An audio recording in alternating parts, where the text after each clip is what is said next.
Hello, good morning friends. अभी जैसे कि आपको पता है कि लास्ट लेक्चर में मैंने आपको line and staff organisation structure वाली शॉर्ट नोट समझाई है।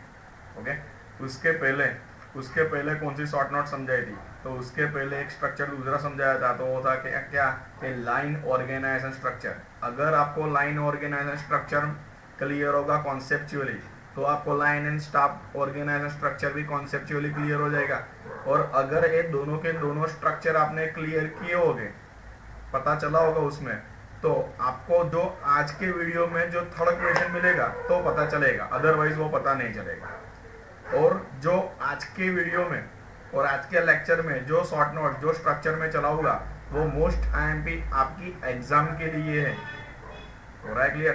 तो कौन सी शॉर्ट नोट है, कौन सा टॉपिक है, तो देख लेते हैं। तो देखो कौन सा टॉपिक है, तो टॉपिक है आपका फंक्शनल ऑर्गेनाइजेशन स्ट्रक्चर। कौन सा टॉपिक है? Functional organisation structure. ध्यान रखना, it is most widely use in medium and large organisation with limited number of product. ध्यान रखना, कहाँ पे यूज होगा फंक्शनल ऑर्गेनाइजेशन स्ट्रक्चर? तो functional organisation structure medium and large organisation में यूज होगा। और दूसरा टॉपिक उधर ध्यान रखना है कि जिसकी लिमिटेड नंबर ऑफ प्रोडक्ट है, मीडियम एंड लार्ज तो सही, but limited number of product है, वहां पे ये स्ट्रक्चर यूज होता है। तो एमसीक्यू में पूछा तो તમને ખબર પડવી જોઈએ કે જેની લિમિટેડ નંબર ઓફ પ્રોડક્ટ છે તેવો સ્ટ્રક્ચર ઓર્ગેનાઇઝેશન સ્ટ્રક્ચર કયું એવું પૂછાય તો તમને એક્ઝામમાં ખબર પડી જોઈએ। पूरा clear? Medium and large organisation और जिसकी लिमिटेड नंबर ऑफ प्रोडक्ट है वहां पे फंक्शनल ऑर्गेनाइजेशन स्ट्रक्चर चलता है। ध्यान रखना आगे, it is based on principle of division of labour and specialisation. आपन टिक करवानो एमसीक्यू माटे कौन से दो प्रिंसिपल है, तो दो प्रिंसिपल में सबसे पहला division of labour and specialisation means labour को डिवाइड करना, मींस वर्क को डिवाइड करना, और स्पेशल वर्क करने के लिए स्पेशल एम्प्लॉय को रिक्रूट करना, तो उसको क्या बोलेंगे? Division of labour and specialisation. ये प्रिंसिपल पे काम करता है। आगे ध्यान रखो, here on the basis of function all the activity of organization are divided into different group of activity. For each group of activities a department is created and separate expert person is appointed as a departmental head. ध्यान रखना है कि यहाँ पे on the basis of function all the activity of each group of activity are divided into different department. function के accordingly पूरे जो group की एक्टिविटी है उनको डिफरेंट डिपार्टमेंट में क्या करते हैं? डिवाइड कर देते हैं।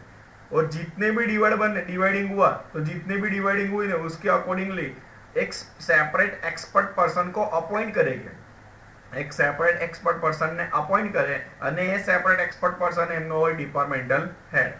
ધ્યાન રાખજો।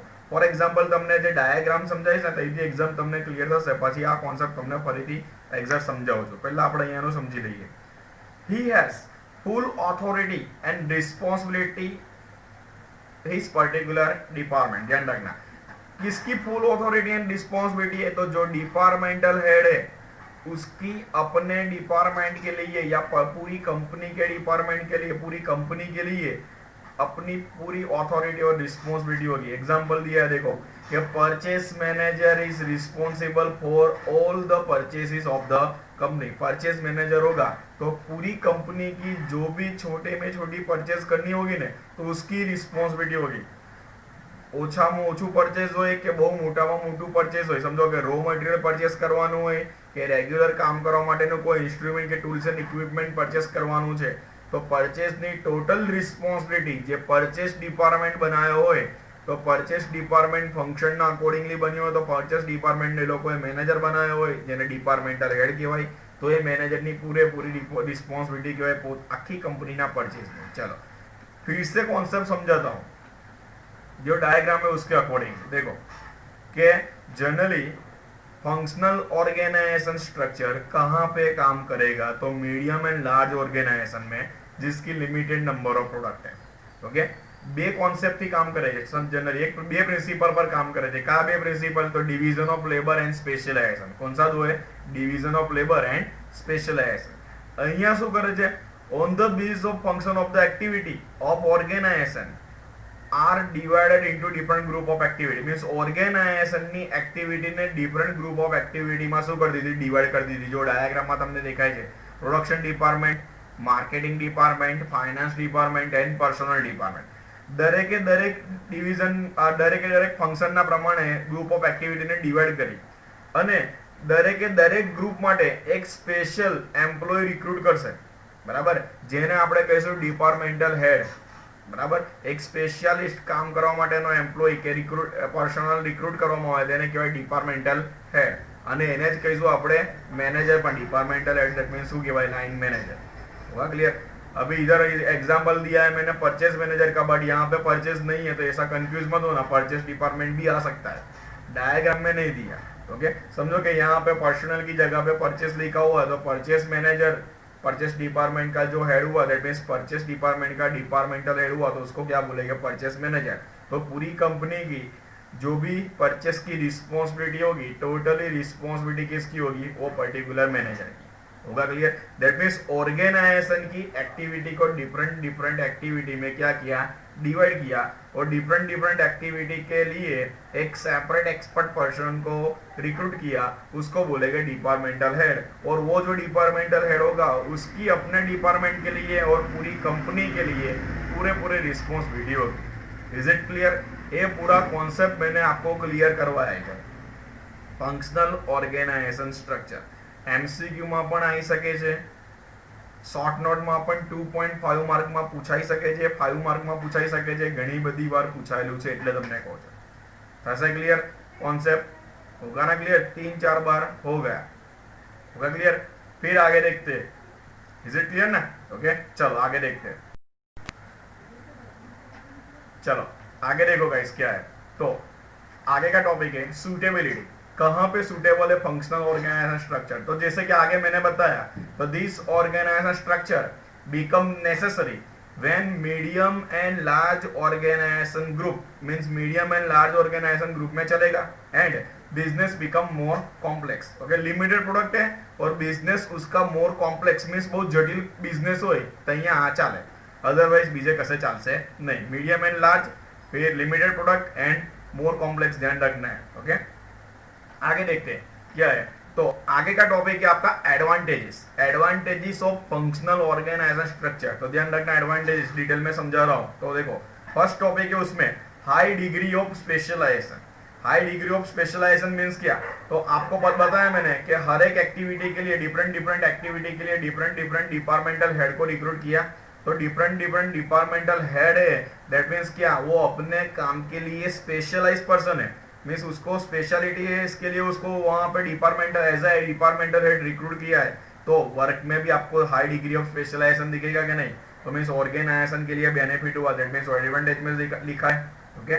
सेकंड टॉपिक देखो it bring clarity in the organisation एकदम क्लियरिटी ऑर्गेनाइजेशन में खबर હોય કે કયા ડિપાર્ટમેન્ટનો હેડ કોણ છે અને કોને કયું કામ આપેલું છે ઓર્ડર અને કોણ કોને ફીડબેક આપશે બધું एकदम ક્લિયર હોય मीन्स जो प्रिंसिपल देखे हेनरी फेयोल के okay unity of command unity of direction सबसे ज्यादा क्लियर आपको फंक्शनल ऑर्गेनाइजेशन में दिखेगा। थर्ड एडवांटेज देखो इट प्रमोट प्रोफेशनल अचीवमेंट। कौन सी अचीवमेंट प्रोफेशनल अचीवमेंट मीन्स क्या कि जो स्पेशलिस्ट आपने head of the department recruit किए वो एक स्पेशलाइज पर्सनल है आपके मीन्स स्पेशलाइज एम्प्लॉय है तो उन लोगों को स्पेशलाइज काम दिया दैट मीन्स क्या जेने जे काम आवड़तुं हतुं ते ज काम आप्युं तो एनु जे प्रोफेशनल अचीवमेंट हशे ते इन्क्रीज थशे के नहीं केम एनु नॉलेज इन्क्रीज थयुं एटले ओके।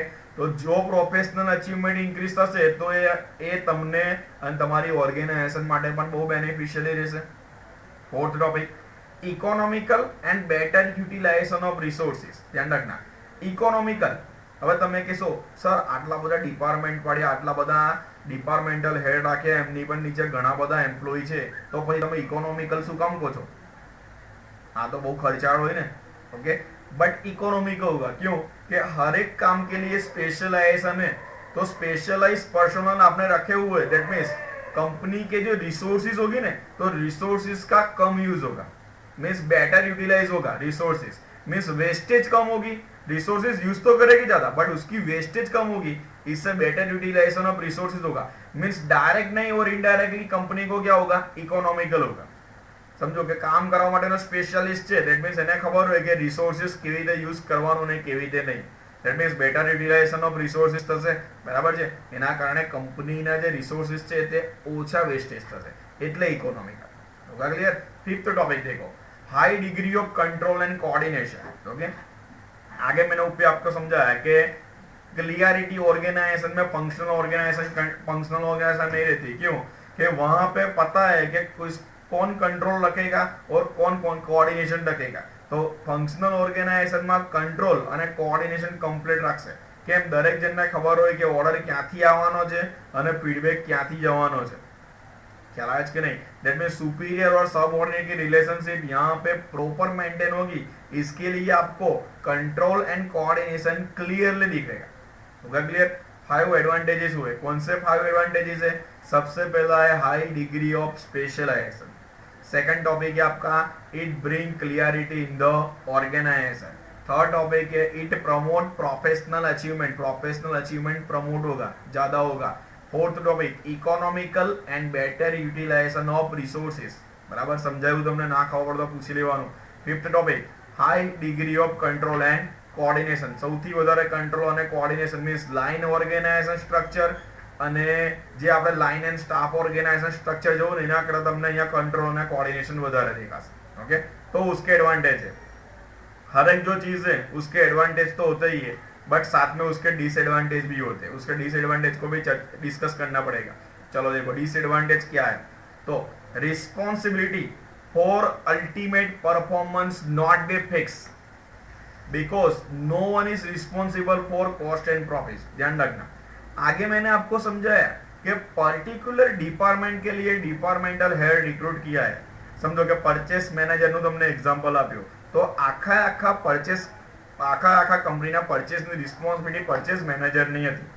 બરાબર, તો તમને મેં ત્યાં રિસ્પોન્સિબિલિટી સમજાઈ. બરાબર, પણ અહીંયા એવું કહે છે કે અલ્ટિમેટ પરફોર્મન્સ ધેટ मीन्स क्या कि कंपनी ने जो प्रोडक्ट बनाई उसकी कॉस्ट इंक्रीज हो गई.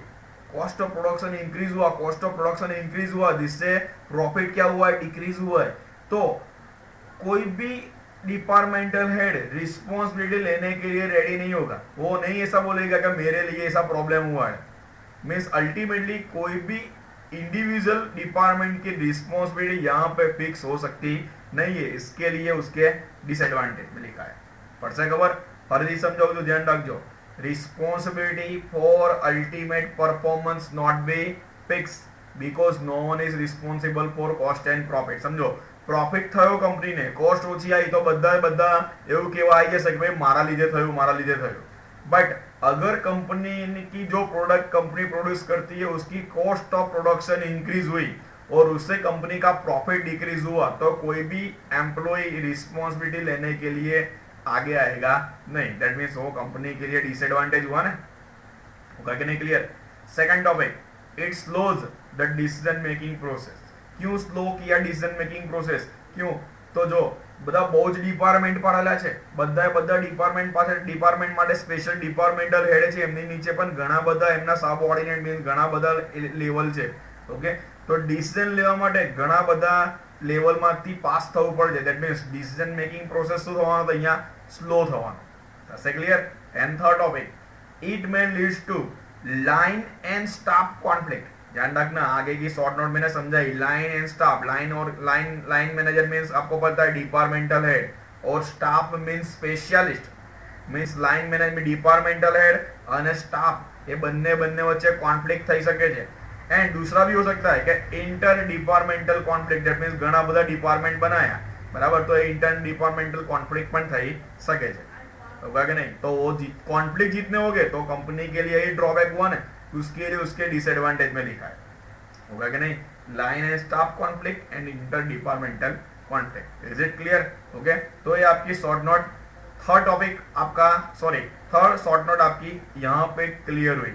ओके, उसके साथ ही टॉपिक नंबर 5 जो स्टार्ट किया था यहाँ पे एंड होगा, और इसके बाद भी टॉपिक नंबर 6 है वो चलेगा. ओके, वो इम्पोर्टेंट है, वो आपको कहाँ पे भी आपने पढ़ा नहीं है, तो पढ़ा हुआ था टॉपिक नंबर 5. ओके, तो आपको इजी लगेगा, पर टॉपिक नंबर 6 थोड़ा टफ. उसका ध्यान रखना पड़ेगा, वो मैं समझा दूंगा। ओके, मिलते हैं टॉपिक नंबर 6 में नेक्स्ट वीक में। Okay, bye.